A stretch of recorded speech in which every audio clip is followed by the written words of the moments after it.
Hello, this is Doctress Neutopia with Lovolution Village.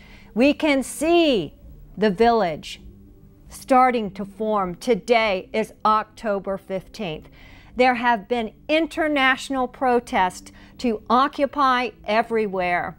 In London, in Rome, in Spain, in the Netherlands, all around the world, Belgium. People came out today and protested the banking system. It is collapsing. And this is worldwide. We saw this kind of activity happening, not exactly like this, but in the 1960s, there was almost a revolution. And that was inspired by Marxism. Is this one inspired by Marxism? Are we taking a new mythos here of a more egalitarian system? I cannot tell you that it is Marxist inspired. I'm not sure what it is, but I think that we are going to have to address some basic issues here about order and anarchy, about how we reorganize our culture to allow the creative impulse to happen.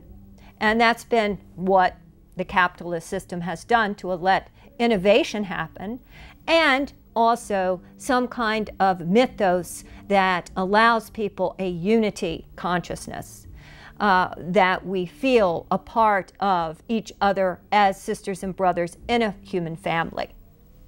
So this is the conflict. And my friend Tara is very concerned that the consensus model brings about a unity that doesn't allow for individuality.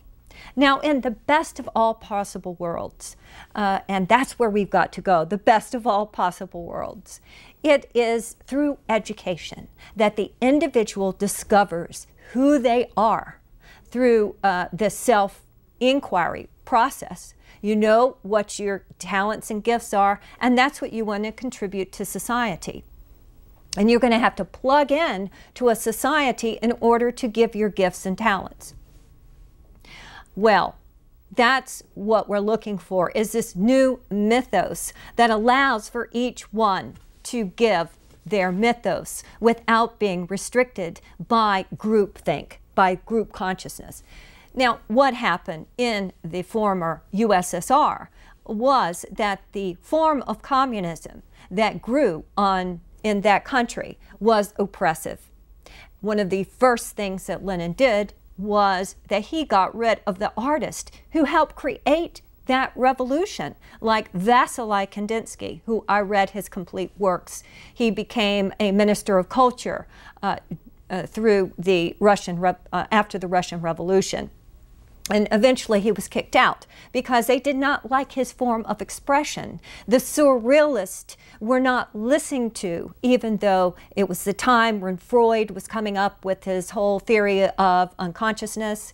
And there was the surrealists who were creating like these dreamlike landscapes that weren't real. Well, the communists wanted what they called social realism, three-dimensional looking at things. There wasn't the mystery. So this whole suppression happened of the human spirit. And we ought to beware of this kind of groupthink that does not allow for individuality. Now, a very important point that Tara and I have discovered is that the Occupy Tucson movement has two components. The online community component, that means through Facebook, and they also have a website, and then the general assemblies, where they're actually occupying a space. Right now it's Armory Park. So you have these two components. Now, for the last has it been 3 weeks or 2 weeks, the online community has been active. They've been organizing, waiting for this day, October 15th, when they would actually occupy the park. Okay, So Tara starts bringing up this whole idea of the suppression within the communist ideology of not allowing the individual to be heard. And that was somehow seen as very threatening, and there was some suppression of her ideas that was happened, and she was banned and censored from the online community. Well, knowing Tara is not should not be treated in that fashion, I stood up for her. I wrote 2 paragraphs of why I believed in freedom of speech and that the community needs the critics. They need to hear them, they need to take it in, and sometimes they need to change their ways. That's what social critics do. They're there to help the group. And without social critics, then you live in a totalitarian regime where if you criticize the king, then he will chop off your head. And so Tara experienced the chopping off of the head. And since I defended her, then what happened to me is my head also was chopped off. This is a very disturbing problem within the Occupy Tucson movement, because we create these online dialogues that you put a lot of effort into. Each post that I created, I thought about. I had to check the spelling. I corrected the grammar. You know, you want your best effort there. And then for it to, for people to not like it, and eventually they banished me from the online community too. And I think it was because, well, I'm a utopian. I'm creating a feminist utopia. That is what I want to do. I see the movement, the revolution, as the woman's era coming about. The world has to be following now this divine feminine in us that has been oppressed and suppressed by the individual, self-censorship for centuries. This is a century problem of banishing what we call the hags, the crones, the women of wisdom, the women who have had experience with the patriarchy, who will no longer be fooled by the patriarchy.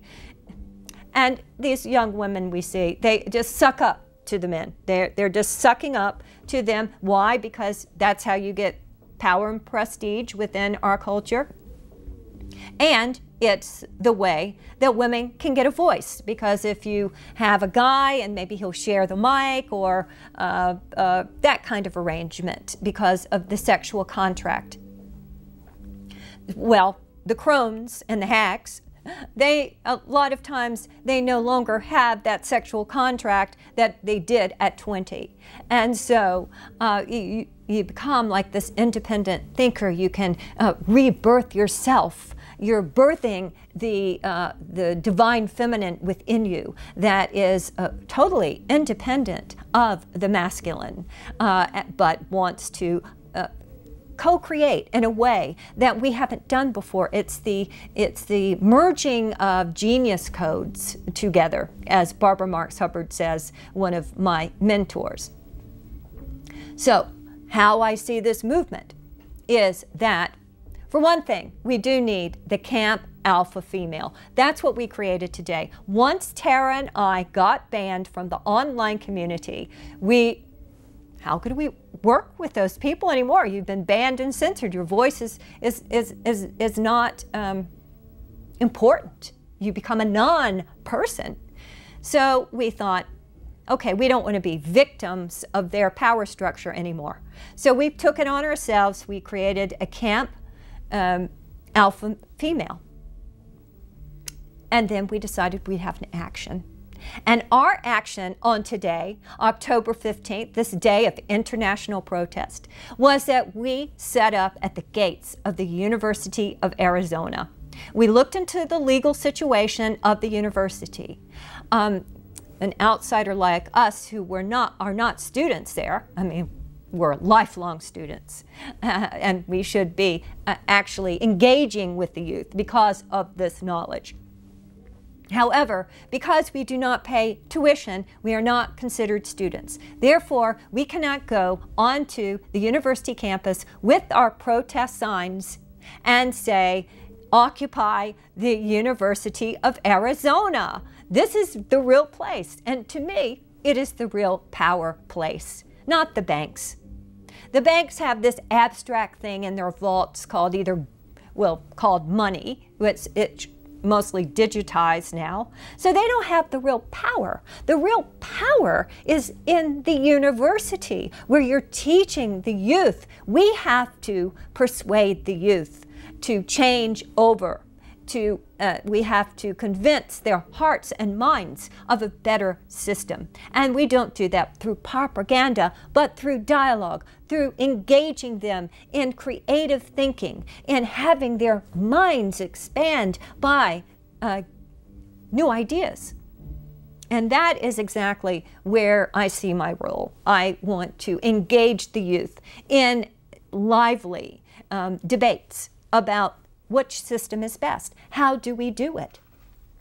So my vision is, okay, we get Occupy Tucson here, we get enough people that we really can have an occupation, and we just stay. We get the students involved. We start a university on Occupy Tucson, or Occupy the University. And once we get a student movement going, then we can really come out of the closet as teachers who have not had places to teach and start teaching, start giving our wisdom. But wait a minute, it's not just about education and changing education, because this is a societal change. It's a lifestyle change from an unsustainable economic system that is founded on coal, oil, nukes, and gas, and to changing it over to the new energy regime, which is the solar energy regime. And to do that, we need the engineers, we need the scientists, we need the people with knowledge who can help us design this new civilization type. We're moving from a type 0 civilization, which is just this chaotic, urban sprawl situation, into the type 1 civilization that we start planning for our long-term future. We get rid of the nukes, especially the nuclear weapons and the nuclear power plants, and then we start redeveloping our cities based on ecological designs. So, at the university, I see the tents rising. I see the students starting to understand their power and their role in it. It will start small. We need a group of 4 individuals who will go to the U of A on the mall or somewhere. It doesn't even have to be the mall. Camp up and then start to spread the word. Now, how can we do that? Well, we found an excellent way for this revolutionary dialogue to happen. Today, we are at the front gates because it's illegal for us to go on the mall and speak. We set up some of these speakers, the handheld megaphones. We had 2 of them, and we set them up so that 2 people could speak, and there could be a dialogue. And when this dialogue happened, this beauty happened. We started playing off of each other's ideas and words. So it became more of a jazz festival. And I want to get another megaphone so we can try 3 people speaking and the dialogue happening. And then when one of us got tired, then another person came on. So we had this constant dialogue for like 6 hours of open mic at the university. And the students who were just like walking around being consumers, you know, in their little shorts and high heels maybe, or, you know, just like this unpoliticized youth. would kind of come by, and they want to ignore us, like we're not even there. But unconsciously, you see, we affected their thought. And that is what is important. This is how things happen. It gets into the unconsciousness, and then they start having it come into their consciousness. But we started it, you see. The hags, the camp alpha females. Because what is most important to us, and why Tara and I are such great allies, is because we both believe in free speech. That through free speech and the dialogue process, that we get into a deeper understanding of what our problems are and how we can address them. And then our ideas change too. I mean, I looked at some of my old poetry and I went, God, I don't even think like that anymore. And that's what happens, especially if you've been an artist for a long time, like I have, and you look at your old stuff and you just go, God, did I ever create that? Because we're constantly evolving creatures. That's what is so exciting about the internet, because we are online constantly. This is a real-time, real-life revolution, live streaming. And so we can start to understand the voices that really have something to say of how to rearrange our world. And we can start having this jazz dialogue happening all around the world, so that we can, the neurons of the planet are being formed. We're becoming a planetary organism. And we're about to have a massgasm. And the massgasm is this wonderful, blissful state when we finally realize that we have the power to make some real fundamental changes in how we deal with resources. The slogan of the Occupy Everywhere movement is we are the 99%.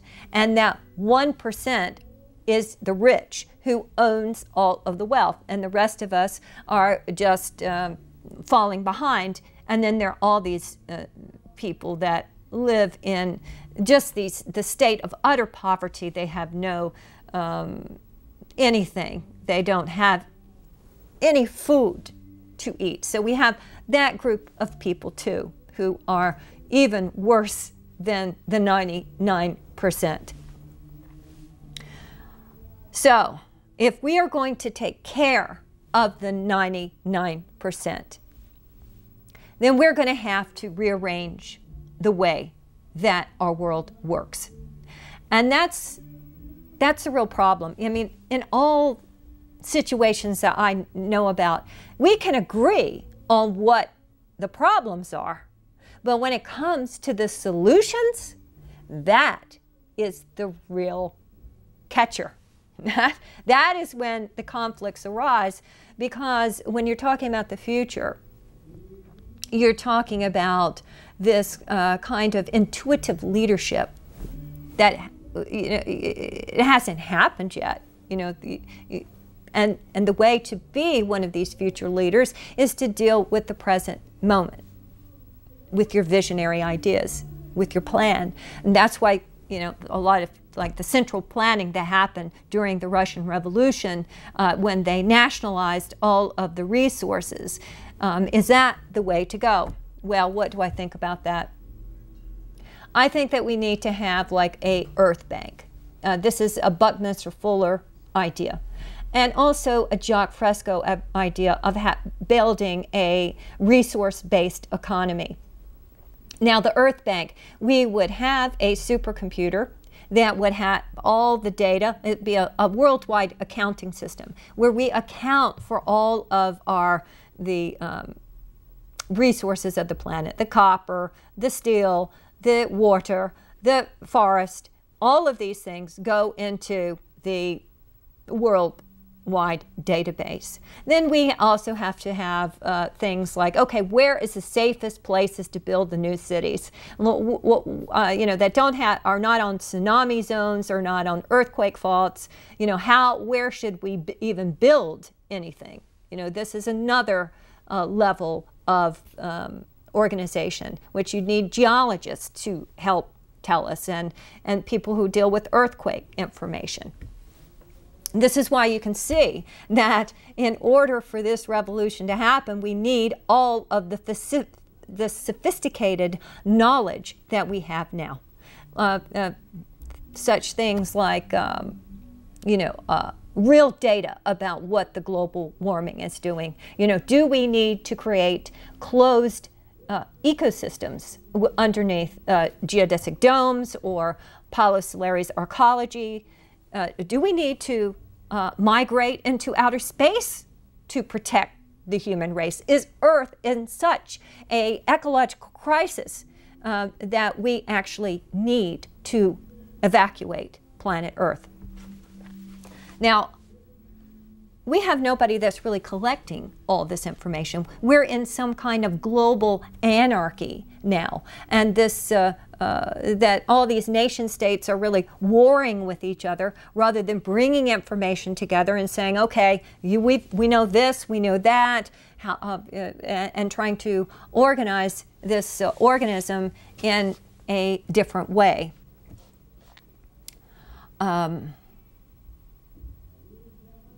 And then